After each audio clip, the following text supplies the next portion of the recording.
με αφορμή διάφορες παγκόσμιες ημέρες μέσα στον χρόνο, οι οποίες έχουν αφιερωθεί στα βιβλία και στη σημασία τους για τον πολιτισμό μας. Η ομάδα του Aesop.gr ξεκινά το ταξίδι της για το Ηράκλειο Κρήτης, για να επισκεφτεί τη Βικελαία Δημοτική Βιβλιοθήκη.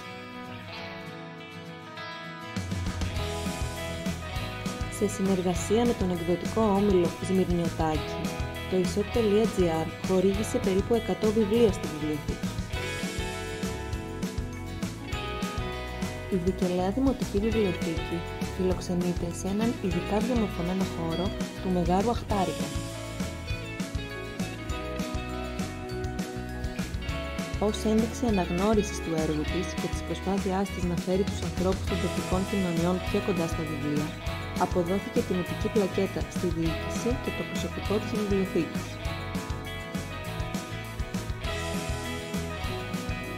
Ραντεβού στην επόμενη δράση ευθύνης του Aesop.gr.